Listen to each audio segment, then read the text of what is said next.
Hello, welcome to the Analyst Inside Cricket Question Time with me, Simon Hughes. And I'm Simon Mann.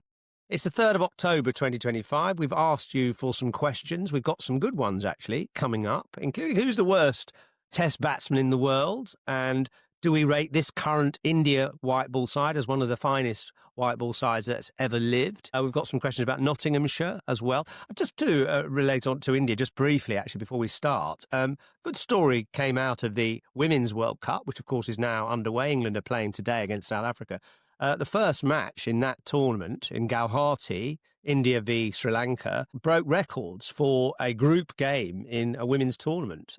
22,000 people turned up to that match, the match between India and Sri Lanka in the Women's World Cup, the opening game. And they're already saying, ICC, that it's going to break incredible records, the Women's World Cup, which is great to see, isn't it? Fantastic. Yeah, well, it's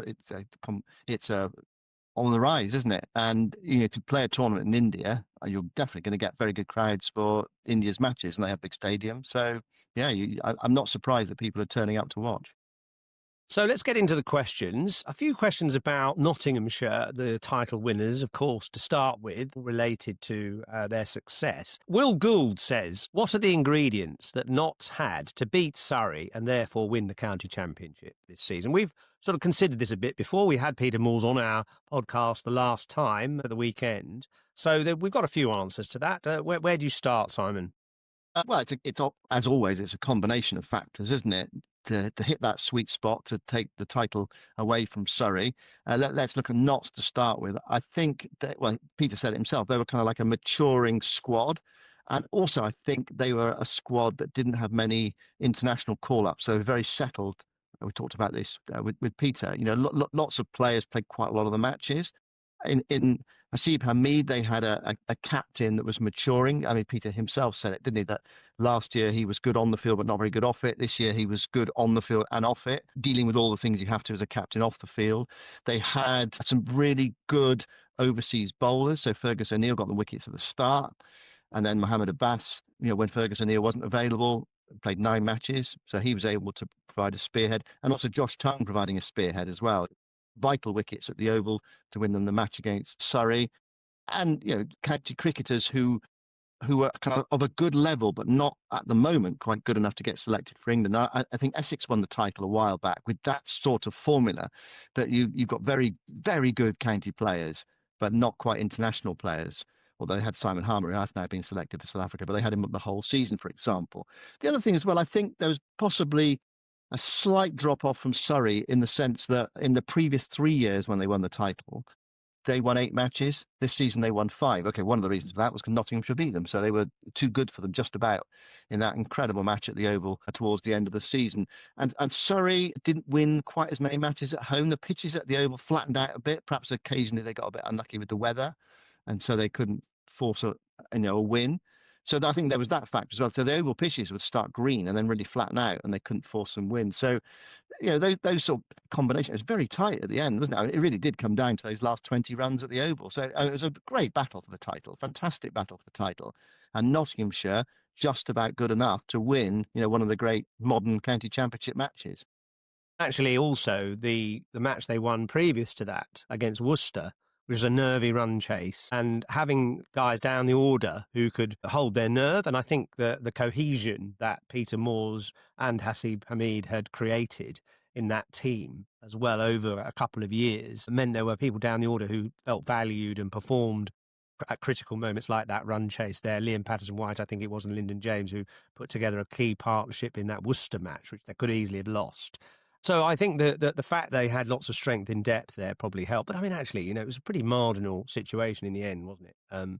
They won 7 matches and Surrey won 5, and those 2 games that we mentioned there were marginal victories. So there's not much in it, is there? You need a bit of luck, I suppose, in the end. Richard says, following on from Will's question, was Peter Moores unfairly treated or remembered with England in hindsight, or is coaching a country just very different from coaching a county? I think Moores actually almost admitted to himself in our interview with him, didn't he, that perhaps he wasn't quite right the first time he took over for England. He was a bit too enthusiastic and trying to drive people at international level that didn't need driving. I think also he was hampered by this is a period when England were in flux, I suppose. He was hampered by some big Ashes losses and players who were sort of starting to doubt themselves, and also one or two big egos. Kevin Peterson, for instance, who was the sort of player who probably didn't respect Peter Moores very much because he hadn't played Test cricket. And that's always a slight disadvantage, isn't it? If you've got, I think, Chris Silverwood may have suffered from that slightly as well, although he did play Test cricket. But I think at that era where egos were a very big thing and also players were worried about their future, a coach who didn't have a lot of Test experience and who perhaps was a bit too sort of fussy or something, a bit too sort of over enthusiastic, perhaps would have just pissed people off. Yeah, well, there are two sort of distinct strands to this story. First time and second time. First time there was that clash with Kevin Peterson. Kevin Peterson was the captain. The two of them just didn't get on. He didn't think that that was the right. Peterson didn't think that Moores was the right coach, and Peter Moores's removal as England coach was kind of engineered by Kevin Peterson. Peterson was really involved in that, saying he didn't think he was the right man. I remember they removed them both. Peterson was removed as captain of the team, and Peter Moores was removed as coach at the same time. That was kind of like the compromise that they came to. The second time was on the back of a World Cup failure, and Peter was only in charge for 13 months, and England went to Australia and failed miserably. There was a couple of terrible defeats in white ball matches out there. One by New Zealand, they absolutely hammered in Wellington. There was another defeat by Sri Lanka as well. They failed to qualify when you thought they probably would, or make significant progress in the competition. Cycles, those sort of cycles of Ashes or World Cups tend to do for unsuccessful coaches and captains, and that's what happened the second time round. Actually, Peter was removed as England coach. Of course, then Trevor Bayliss came in and won the Ashes straight away, even though, how much influence did he have? I mean, you could say, there's that a very calming influence in the Yeah, I dressing think that's the key, actually. It was a calming influence. And, Peter says in our interview with him the other day that he went from being not a control freak exactly, but being quite controlling and sort of, almost a bit too meticulous to being more of a liberator. And that's what both Trevor Bayliss and obviously Baz McCullum are. They're much more coaches who allow players the freedom to express themselves. Sounds a cliche, but actually, there is an element of that. It's funny actually because I was with a friend last night, Colin Cook, who played for Middlesex in the 80s and now lives in Australia, and he had a short county career under Mike Brearley as captain, which was where I started as well. He said he felt totally liberated and free, and Brearley said to him, "Just play how you've been playing in the second team." And he went and had a brilliant start to his career. He scored a couple of 80s and, took on some good bowlers in his first class debut matches. And then suddenly a new captain came in and he clammed up and he couldn't play anymore. And he just said, I just remember Brearley making me feel free and just encouraging me to play. So it's so important how the captain and how the coach treat the players is absolutely fundamental. But Brendan McCullum's said it recently as well. I mean, the question was coaching your county completely different from coaching your country. Well, I mean, yes, it is. I mean, there's a spotlight for a start. You have to deal with that, don't you? The intense scrutiny, the intense media scrutiny. Whereas in county cricket, you can probably sort of get on with it a bit more, and you've got thinking about media, local media is probably much more supportive, whereas nationally, the focus is so intense the whole time and questions are being asked the whole time. So perhaps your, I don't know, what might be perceived as mistakes at a county level or some defeats at county level, you can kind of move on. And there are more matches at county level as well, so you can sort of move on to the next one. And it's chaotic, isn't it? County schedule, trying to manage your resources in between different tournaments and flogging yourself around the country. I mean, it's almost sort of organisational role as much as it is a coaching role. But it's probably more forgiving at a county level as well. You've probably got a bit more time. Not everyone, because there are people do know what's going on in a county club. Those who are close up, those who make the decisions about who is going to continue as coaching. And if they don't, if there's disquiet among the players, for example, then it's easy for that to filter through to those in charge. But I mean, Brendan McCullum recently said on a BBC interview, he said that it's a completely different game. County cricket and Test cricket are completely different games, and he would coach completely differently and have a kind of different type of players if he was a county coach. So I mean that's illustrative, isn't it, of the difference between the two. I suppose at county level you've got goodish players. You might be trying to make a bit better. Test level, you've got very good players already, and you're not necessarily trying to. Well, you are trying to make them better, but you're trying to get the best out of them. I suppose everyone's trying to get the best out of them, but I don't know. You've got There's more more. of the There's finished. more. You've got the more They're more finished. formed, aren't Yeah, they? I mean, the test finished players are more product. Yeah, formed, you've definitely. got more of the finished product at test level. Although not in the case of somebody like Jacob Bethel. So it's changing, isn't it? Yeah. Over time. Listen, this is a good moment, I think. Now we've moved on to McCullum to bring in Rob Whitehouse, who's very much the guy who organises our World's Best Cricket Club virtual interviews and so on, does a lot of hard work behind the scenes in aid, of course, of the Professional Cricketers Trust, actually. So this is Rob Whitehouse's voice note question. Well, it's a really good question, and we were alluded to it with Peter Moores, didn't we? That the Ashes cycles, World Cup cycles can lead to overhauls, can lead to sackings, can lead to change. I suppose the answer to that question is it depends on how England get on in Australia. If they compete, if they show that they're able to not necessarily take Australia down, but suggest they can do it, then on you go. If England were to be hammered, if they were to lose 4-5 and be hammered in every game, as they have been on recent tours, then questions inevitably will be answered, will be asked. You think about preparation, for example. Say England's preparation is a New Zealand white ball series and a match against the Lions. If they get to the first two test matches and are thumped in those first two games, and whether it's right or wrong, people will say, hold on, was the preparation correct? And if you ask that question, then who in charge of the preparation? Well, it's the management. There are lots of ifs and buts, but it's a really worthwhile question because Ben Stokes has been in for a while now, and England haven't won a 5-match series. The only thing I would say is Brendan McCullum's just taken over as white ball coach, who I don't see necessarily a change there. You think perhaps more likely with Ben Stokes, for age reasons, physical reasons, his body, but there's also another Ashes. It would be 16 months after this one, so there's a chance to win them back. So I would say odds against a change, both coach and captain, but it's very difficult to look into your crystal ball and be absolutely certain, simply because Ashes series change things, and it's about having them play, and it will be about the result as well. If they show they're up for it, if they can compete, then I think it's probably on you go. But if they're absolutely shellacked, then it might all fall apart. It might all disintegrate. Actually, of course, there are 6 Ashes Test matches in 2027 because there's 5 Test series as normal, but also there's the 150th anniversary of the first Test as well, which of course was in Melbourne in 1877. 27 Melbourne March. There is an 150th anniversary Ashes Test as well. So actually 6 Ashes Test matches to look forward to in 2027. I mean, we were just discussing if it all did go horribly wrong, who would be the next coach in line for England's Test team.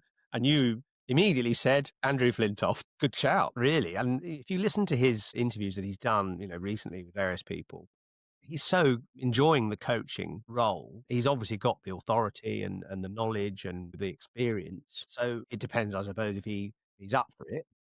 He seems to be up for going on tour with the Lions. That's where he'll be in a month's time, probably less, in Australia.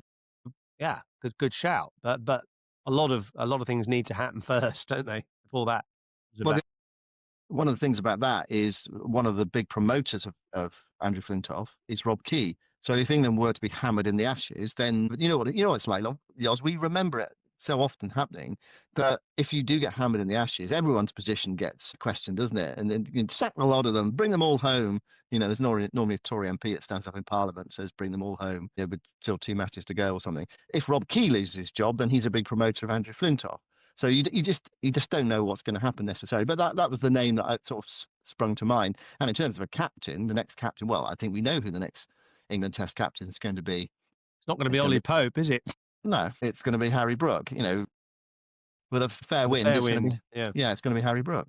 So that's the answer. But good question, and it doesn't feel like the end of a cycle. I don't think Well, this of course, Ashes series. McCullum's still coaching the white Yeah, ball side as yeah. well. So, Well, and then just started. So, and there's a World Cup in 2027 as well. So you feel as if no, this regime, if you like, it sounds quite authoritarian to call it a regime, but the current management of the England side doesn't feel like it's necessarily coming to an end. But we know with the Ashes that can all change, and people get very disgruntled if they wake up every morning at 7 o'clock and hear England are 50 for five after Australia have scored five. right, listen, anyway, let's move on from England and Australian focus and instead a light on India because Jacob says, how highly would you rate this Indian white ball team amongst the greatest white ball teams of all time? Because India, of course, have just won the Asia Cup in amongst various other triumphs of late. So, I mean, I don't know. I looked up the India World Cup winning team of 2011, actually, which was a pretty good side.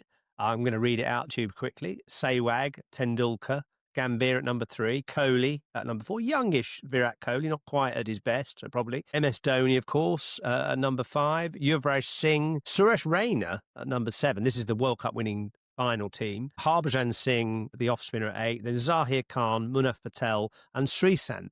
So while the batting is pretty immense, I would say the bowling was good, but not amazing. And obviously, any side, any one-day side with Bumrah in it has got to be up there with probably some of the best in the world. Yeah, the other aspect of that is, where are you playing it?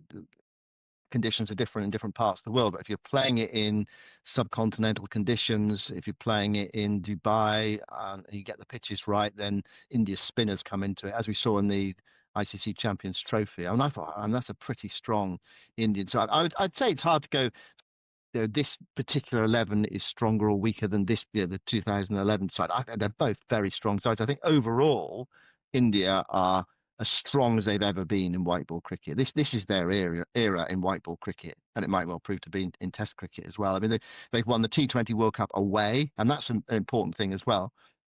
They won it away, because that triumph in 2011 was at home. Okay, they won it in England back in 1983, but that's the test, isn't it? If you can go away and win.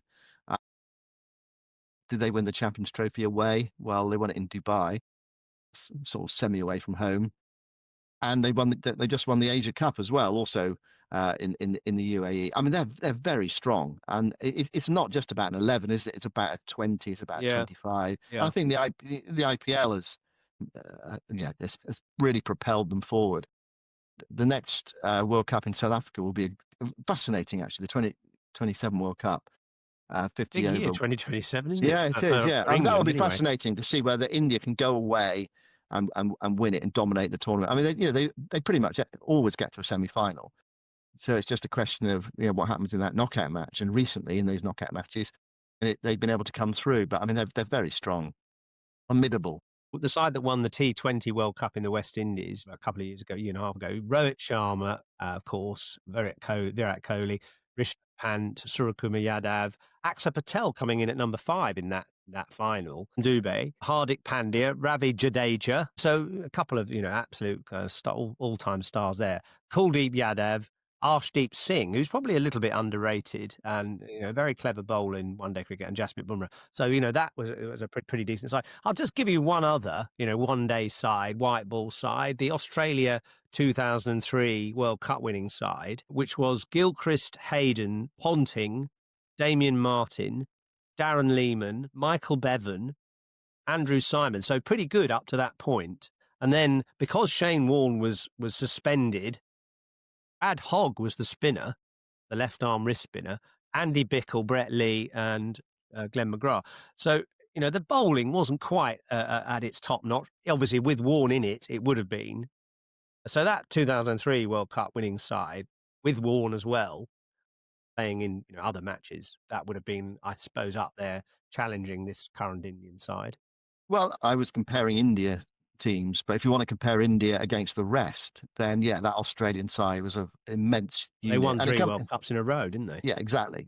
And so you've got to, can you do that is the challenge for India. And that's why I say about going away and winning in South Africa in 2027. If you do that, then you start to be talked about as kind of that era as being as strong as potentially as the Australian era. And of course, there was the West Indies in the 1970s where they won 2 World Cups, 75. I think the 79 team, I'd have to go back and really deep dive into this. My feeling was the 79 team was stronger than 70. They were an immense unit as well. It was a massive surprise when they lost to India in 1980. Those LBWs at the end, Yoz, that we talked about on an earlier And that podcast. was not a particularly good Indian one day side, really. I mean, no, not really, no. But no. they got over the line, didn't they? Somehow found a way to win, which is what it was all about. This question is quite an interesting one, actually, because it so happens that I have the absolutely definitive answer to it. So Oscar says, who invented the reverse sweep? Well, it just so happens that a couple of weeks ago, I was at a memorial service for Wayne Larkins, the former Northants, Durham and England batter. Who should I bump into there but the man who is often held up with having invented the reverse sweep, Mushtaq Mohammed, former Pakistan and Northants player. And so I asked him that direct question, and this is his answer. So, Mushtaq, you are the founder of the reverse sweep. Tell us how you played it and why you played it. Well, we were in 1964-65 when I was qualifying for Nottinghamshire. In those days, there was no Sunday cricket. So Rockman Cavaliers, the cigarette company, used to play these fixtures on Sundays. So they had a fixture against Middlesex at Oxbridge Cricket Club. This is where I played this shot first, when Fred Titmus was bowling with 6-3 field, and we were chasing 180. And I wasn't a very big hitter of sixes or something. So I got to accumulate my runs. I looked around and we couldn't get, the scoreboard going. So I said, it was premeditated shot to start with, and I went for it and I middled it. It went for 4. And Fred got mad. He said, you can't do that. He went to the umpire, and it was only a friendly cricket on Sunday. He said, no, you can't do that. You are going to stop him doing this. Because then I played a couple more, and some went for 4, some went for 1, or a couple of runs and things. And you'd never practiced it before? No, it just came into my mind where I'm going to get run. 6 fielders here, 3 in here. There was nobody there. So I just did, and I middled it and kept going there. So we got quite. So this is how it's all done. Then I practiced here in the nets. Yeah. And then you played it here in a match, and what happened then? Oh, that's so we're at Northants now. We're at Wantage Road, where you played many years. Yeah, we were playing Surrey. We were playing, and Pat Pocock was bowling, and I hit him for a couple of 4s and all that. We were again chasing a target. So I said, well, I'll give him a reverse swing. So that ball, a quicker one, and I sort of missed it, and my leg stump went out of the ground. So I was just walking down very slowly, and our... your coach or something? Head of cricket? His name Ken Turner. He was our secretary. And so he came down the staircase from that dressing room onto the grass, and he met me on the grass over there, and he said, you, in my office, he said, you can collect your P45 or P60, whatever, he said. And he was furious. So that was one of the incidents we had. But we had a lot of runs playing that shot. Then it just developed over the years. And then everybody else started playing. Who played it next after you then? And then I think it was my brother Hanif. Oh. When he played against England in 1967, 67, a test match at Lord's. And he got 100, big 100 he got against England.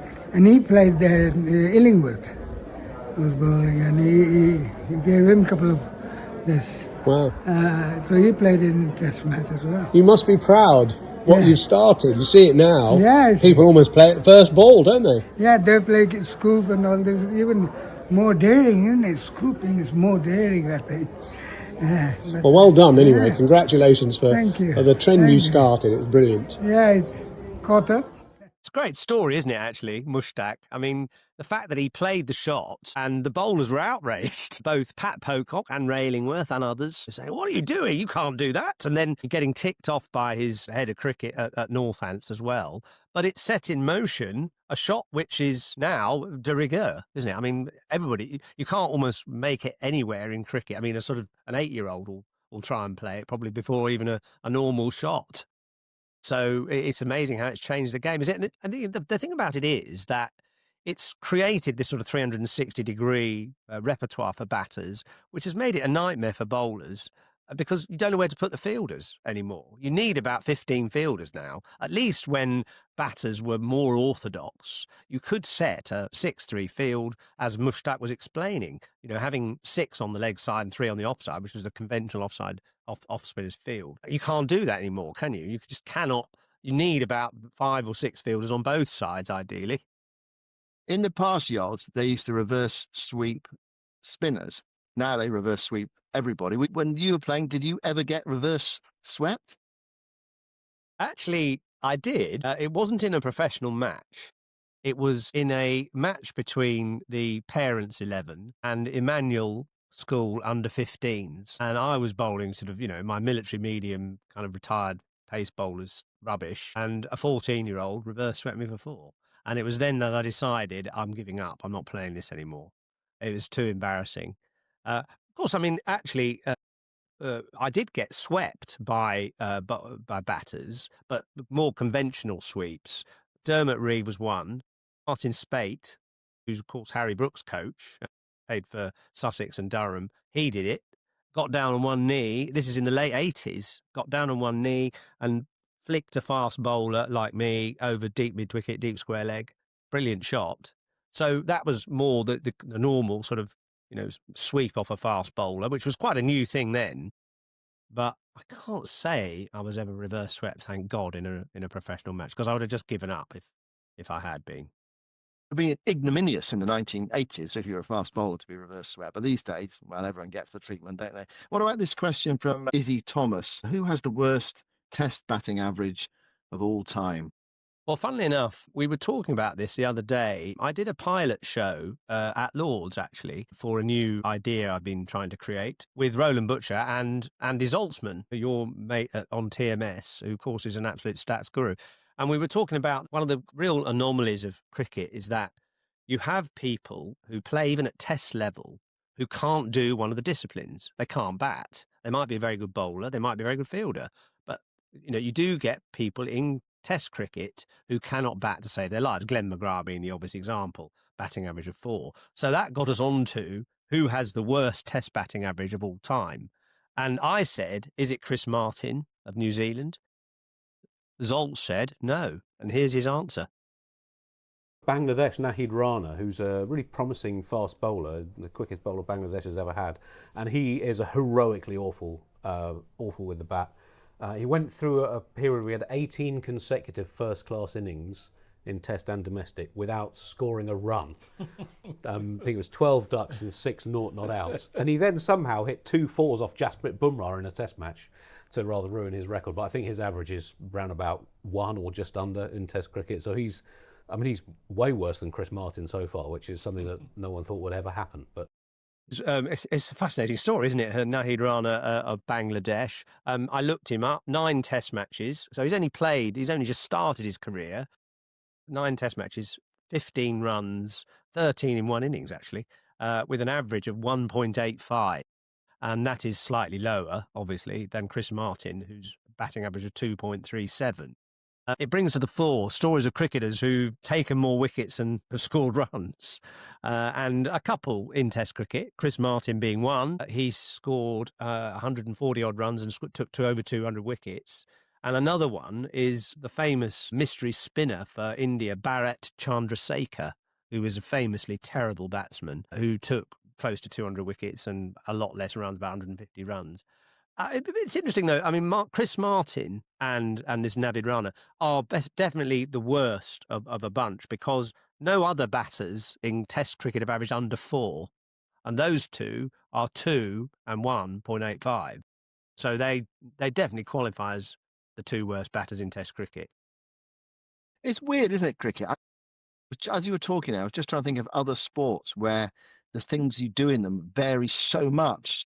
Batting and bowling are totally different things, aren't they? If you're playing right back in football, you're playing striker, then they are, relatively similar things, just a different position on the field. I suppose goalkeeper and centre forward, but then goalkeeper, okay, you can use your hands, but you're using your feet, aren't you? Using your physicality, using your flexibility. So that, I suppose that would be one example. I was trying to think of rugby as well, forward and a back.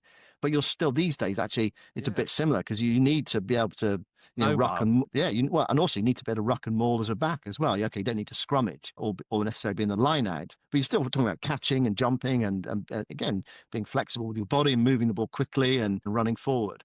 I wonder that someone will email us and let us know other sports where you do things that are completely. I suppose a kicker in American football. I mean, that's just your job, isn't it? I don't think you play on the normal run of events. Yeah, no. Well, you don't. Did you see Harry Kane is interested in a future career as an NFL kicker?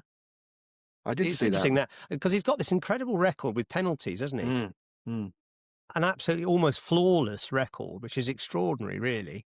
Except he did miss one in the World Cup quarter-final, which yes, England but since then, in the semi-final. I know, but since then, his record has been almost flawless. So, yeah, it's a fascinating story. By the way, Glenn McGrath did actually score slightly more runs than he took wickets, 563 wickets and over 600 runs. How he got those, where he got those, God knows, but he did. He doesn't quite qualify as one of the worst Test batters of all time. But there are some other candidates we've mentioned. Pitcher and slugger in baseball, they're similar, aren't they, to cricket? I said before anyone gets in touch with that one. But yeah, they're very different disciplines within the same game. Here's a question now from John Lansdale. Nepal recently won a T20 series against the West Indies. The Cricket Association of Nepal have said that they want to become full members of the ICC and eventually play Test cricket. Do you think this will ever happen? Could we one day see England against Nepal at Lords? I would say a reasonable chance of that happening. I mean, it's a cricket-mad country, Nepal. We've seen Ireland get Test status. We've seen Bangladesh and Afghanistan get Test status. I think you want to expand the game rather than decrease it. You'd think it's more like, I think you'd say it's more likely to see England against Nepal at Lords in a white ball match, but I certainly wouldn't rule it out. I commentated on one of Nepal's matches in the T20 World Cup in the West Indies last time out when India won the tournament, when they shouldn't have done, when they beat South Africa in the final, and they lost to South Africa by 1 run. So the team that really should have won it, they lost them by 1 run. So that's an indication there that they were coming up on the rails. It's actually a game they should have won. It was a brilliant game. It's played in the middle of the night. I saw most people in the UK hardly aware of it, but it was absolutely gripping game of cricket, really low scoring game of cricket.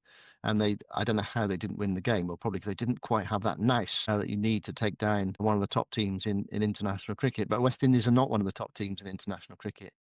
I mean, it was an underpowered West Indies team, wasn't it? It wasn't quite their first team, but still, yeah, it's an amazing performance, and it sort of ranks with West Indies losing to Kenya, doesn't it, in the World Cup in 1996, actually. I was there for that one as well. And they were a proper team. That was a proper West Indies team as well. Yeah. And Kenya actually were pretty good, weren't they, at the time? I mean, their cricket's declined. And funnily enough, I fed this question to someone at the ICC, an insider there, and he came back with a response, and I'll just paraphrase it. But basically, he said when Afghanistan and Ireland were afforded full member status and became Test countries, it was on the back of good performances in the World Cup. So probably Nepal needs to do that as well, to tick that box. But he also says that there's a feeling that making Ireland a full member was a mistake to make them a Test nation because their cricket has arguably gone backwards. And it means money is going to a country that isn't growing the game instead of, and he mentions Nepal, Malaysia and Nigeria, where they're doing great things to get cricket into schools. So, the general feeling is that Nepal will have to make some inroads and do well in World Cups to be properly considered for full member status. But there is that huge enthusiasm for the game there. I think that's the key, isn't it? In somewhere like Ireland, there's interest, but there's not that sort of huge. It's not like the whole country is mad about cricket. Whereas I get the sense that in Nepal, not everyone's mad about cricket, but I get the sense there is that huge support for the for the team there and for the progression of the sport there. To quickly finish on that one, by the way, one thing you do need as a test playing country is some infrastructure, first class infrastructure. You need some teams, don't you, to play in your equivalent of county cricket. And Nepal have got that. They've got the J tournament, which is a 3-day tournament. But, I think a lot of development needs to happen really before they have the credentials to be able to play at test level. Yeah, that's something down the line, I think. It's not beyond the bounds of possibility that could happen. Here's another one from Sam O'Brien. I think this is quite an easy one to answer. Who will be the next Aussie captain? Well, I think it'll be the vice-captain, the current vice-captain, Travis Head. As long as Pat Cummins doesn't go on for another decade, in which case Travis Head's career will be over. But yeah, that's the most likely, isn't it? When Pat Cummins stands down, that Travis Head will take over. He captained South Australia as very young to the Shield final back in the mid-2010s. He's had some captaincy experience with Sussex as well. He is the vice-captain. So Travis Head would be the answer to that, I think. And I sounded out my friends last night who live in Australia now and are very sort of in touch with Australian cricket, and they said the same. Travis Head is a sound guy. He's led South Australia. He's very much a part of the team and just a solid guy. I love listening to his interviews, actually. I mean, he's just so down to earth, isn't he? And the way he plays his cricket as well. It's just very kind of functional, and he obviously loves it, doesn't he? I mean, he's just a fantastic guy. It's similar to Pat Cummins, actually. I mean, just a brilliant attitude. So they shouldn't look any further than that, really. Absolutely key player for Australia in the Ashes series coming up. Niraj Shah, final question for this episode. My question is, Test cricket, 2 divisions is the need of the hour. England, Australia, India, South Africa, New Zealand, and 2 more teams. And then Pakistan, Sri Lanka, Zimbabwe, West Indies, Ireland, Afghanistan fight for those places. Apart from 3 or 4 series like India, Australia, or India, England, or Ashes, or South Africa, or New Zealand, all the other competitions, I think series he means, are becoming irrelevant. How can we change this? Well, we could do a podcast on its own on this question, isn't it? It's kind of like the future of Test cricket. How do you make it interesting, relevant? How do you get people engaged? It's not easy. My answer is you've got to have a test fund, an ICC test fund, which pays the players and entices them to play and want to play Test cricket. You could say that's kind of anti the market. Everything's going T20 or 100 or whatever, or white ball. But if you want to really promote Test cricket, you've got to have a fund which pays the players from countries like Sri Lanka, West Indies, or test playing nations like West Indies and New Zealand as well, South Africa. You've got to make it worth their while to play. Whether that will happen, I very much doubt. But that's one way you can do it. And there's a lot of money generated by ICC tournaments. Although if India don't play Pakistan in the future, perhaps there'll be a bit less money generated by them. But that's certainly one way of doing it. Yeah, and also I think you need windows, don't you? You need proper windows for Test cricket. Stuart Broad came up with this idea a while ago when he landed in South Africa to do the SA20, and there were 2 Test matches on TV in the airport. Just so it happened, it was West Indies playing Australia in Brisbane, and England were playing India, I think, weren't they? So there were 2 really interesting Test matches going on at the same time. So what you want is perhaps a month or a 6-week window around the Christmas period, New Year, where you play a Test series, December, and then another one in June. So at least you've got those 2 completely clean windows where everybody's playing Test cricket and everybody's available. And then you've got proper competition. How you divide the teams up, I mean, of course, it makes a lot of sense to say have 2 divisions, and the way that Niraj had it, kind of is practical. But who's going to agree to that? Are Australia, are England, are India going to agree to 2 divisions where they could be relegated out of the first division? I mean, you've got to get everybody to vote for that, and maybe they won't. Yeah, I mean, also as well, I mean, the other, I think, allure of Test cricket is the different conditions and different teams that you play against. Going to Bangladesh, going to Sri Lanka. I'm thinking about England now, going to the West Indies. I mean, talk about England, West Indies. I mean, England haven't won in the West Indies for an awful long time. So we talk about West Indies being on the decline, but when England go there, they can't seem to beat them. You have those issues as well. There aren't enough teams to make it kind of like interesting. To reduce it even further seems to me would be to make it a bit more monochrome. That actually you want these teams playing against each other as much as possible. So that's why I think I'd go more to a test fund to really fund these teams and strengthen them, rather than, I think two divisions kind of makes them a bit weaker, makes some of these teams a bit weaker. But it comes down to how much test cricket ultimately you want to play. And there are some countries like England who want to play a lot, and some countries who it doesn't make sense to play very much, which is why we've arrived where we've arrived. But we all know that when we have a thrilling test series, as we did in the summer, the focus on it is probably more intense than any other competition tournament, bar perhaps the semi-finals, finals of a world tournament that you can get anywhere. So it depends on your viewpoint, where you come from, and what you're engaged with in terms of as a cricket watcher and listener and attender. Right, that's it. Thanks for your questions. Good luck to England, the England women's team in their match against South Africa today in Gauhati. And our sister podcast, Storylines, is covering the Women's World Cup. So check that out. Storylines, the women's cricket podcast. And as I say, thanks for your questions. We'll be back next week.